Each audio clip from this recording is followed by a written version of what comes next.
by the powers vested in me as the Chartered Governor of Cordillera Eagles Region 1, I hereby call this ASECAN Regional Assembly Governors Night to order.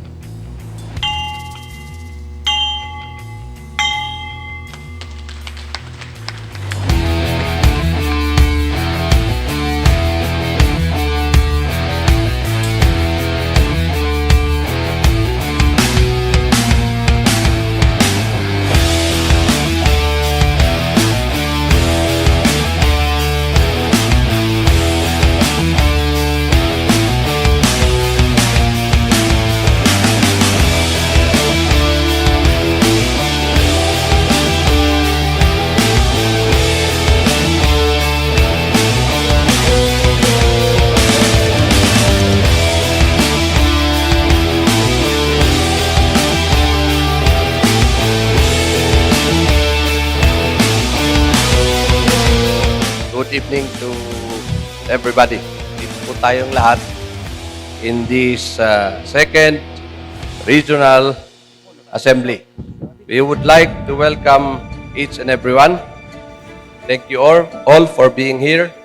You have taken the time out of your very busy schedule to be with us today. As a second Rexecom, we are here as a testimony of our unity as a region. And this is an occasion for us to come together to renew our camaraderie and of course to validate for ourselves who are still alive, active and kicking. Let us now savor the moment and enjoy the company of each other as we fellowship as one family.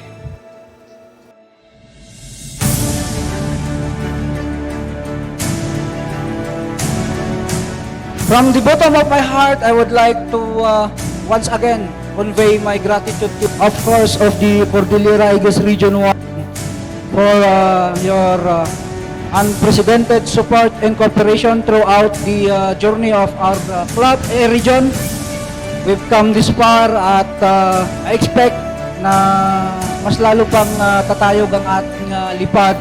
Sa ating mga bisita, sa mga nagpipitagang mga governors, salamat at binigyan nyo ng pagpapahalaga ang aking imbitasyon. Also, I would like to congratulate each and everyone for the successful conduct of our second Rexecom and plenary session.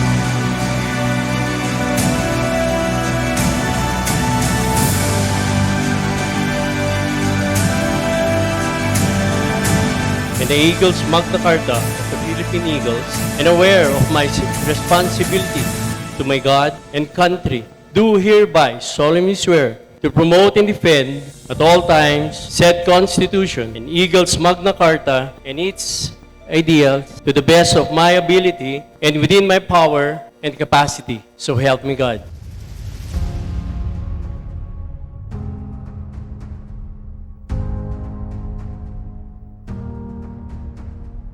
Always pray to have eyes to see the best in people, a heart that forgives the worst, a mind that forgets the bad, and a soul that always trusts God. It's easy to find friends, but it's hard to find true friends. I love you all, my Cordillera family. Thank you for the love and respect. Baguio is my second home. It's not just I love it here. It's because I fell in love with all of you here. Taus-pusong respeto at pagmamahal sa Cordillera Eagles Region. Mabuhay ang Agila! Maraming salamat po.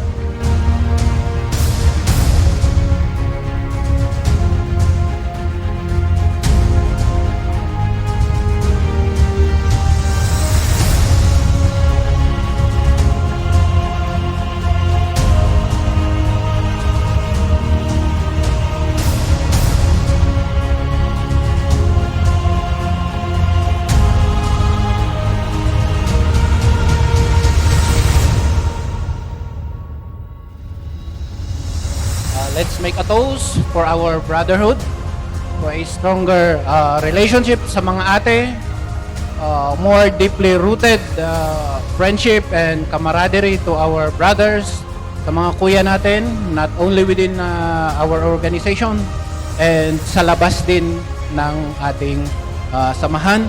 And to all our brutally handsome governors here in the presidential table, sana mas tumibay pa ang ating brotherhood, and may the hinges of our brotherhood never go rusty.